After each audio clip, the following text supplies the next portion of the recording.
Yeah, it was good. I have this really bad habit of judging a film based on its cast. If I see all the A-list celebrities in one simple cast search, I'm always skeptical. I couldn't tell you why, I just am. Maybe I was beginning to question whether or not the film would focus too much on finding familiar faces for comfort of the people, rather than creating a good story.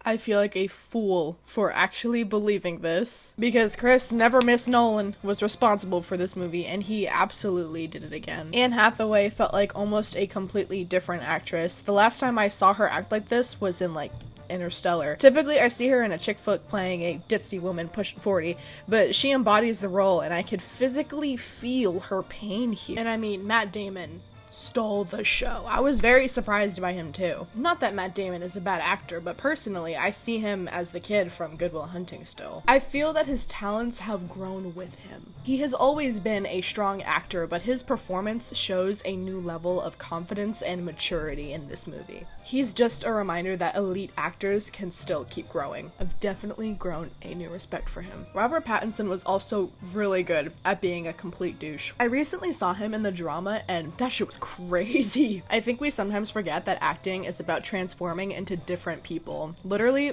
embodying a variety of roles. Christian Bale is my favorite example of this. He takes it to the extreme, absolutely, but he knows how to transform himself mentally and sometimes physically. That is acting. See, I bet you wouldn't even guess that this is him. This may seem like an obvious statement, but how many times do you see the same actor playing the same exact part? I'm gonna be honest and say I only have a basic understanding about what the Odyssey is about, so I walked in not knowing much about it at all, or what it was going to be about. I will always think that's the best way to walk into a new movie, but I realize the Odyssey is a very famous old tale. But even so, the movie still received very high, deserving reviews. I think Chris did a great job covering everything because I know it's a very packed out story. And as always, Christopher Nolan's cinematography stays on point. Not one ugly shot, except maybe that Cyclops. Oh my god. You guys, I did not know this was gonna be scary. There was a trail of shit where I was sitting. I was so scared. His design was so creative.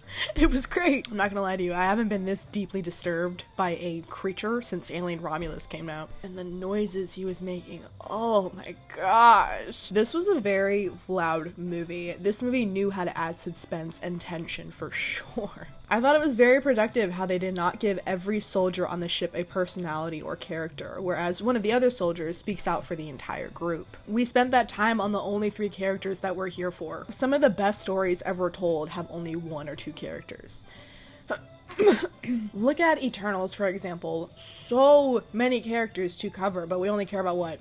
2? If that. There was way too much to focus on, most of which was wasted time. I didn't like Eternals. I loved that Anne Hathaway's character stayed loyal to Matt Damon's character. It made the ending that much more powerful. Same with Tom Holland's character. His consistent longing for seeing his father someday, wanting to take over his shoes, made the reunion bring out the wet works. Which is odd, because he didn't even tell him the full truth. I think the fact that he just knew made the scene more emotional, for me at least. I wasn't sure how they were gonna go about the reveal, but when he was stringing the bow, it was making me smile. Somebody get these beggars out of here!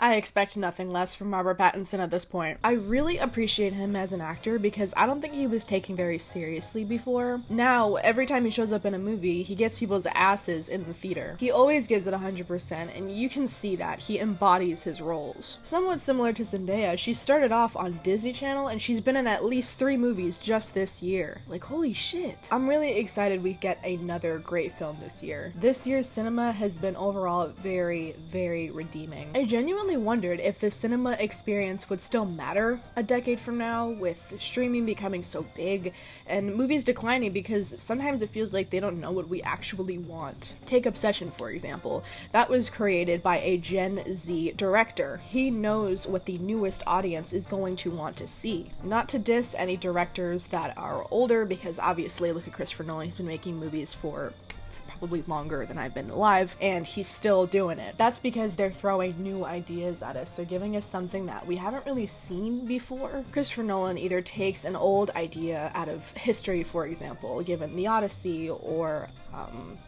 what was that one movie with the bomb? Oh, Oppenheimer. He tells a story already told and he makes it into a cinematic masterpiece. Or he gives us something completely new and fresh like Interstellar or Inception. I mean, iconic movies. But that's why I say this year we're on a motherfucking roll, because I've seen great movie after great movie after great movie. Not including fucking Supergirl. I can't believe that they fumbled the bag with that one. So I think it's safe to say that I have some hope. Especially after watching that new Spider-Man movie. Oh my gosh. Trust me, I was not planning on watching the Doomsday trailer. A little fun fact about me, I don't like watching trailers. I find that it's unnecessary for a movie that I know I'm gonna go see, but I saw it, and I'm not gonna lie, it looks pretty freaking good. Anyways, guys, thank you so much for listening to me yap. As always, I really appreciate every single one of you, and I'll see you guys in the next one.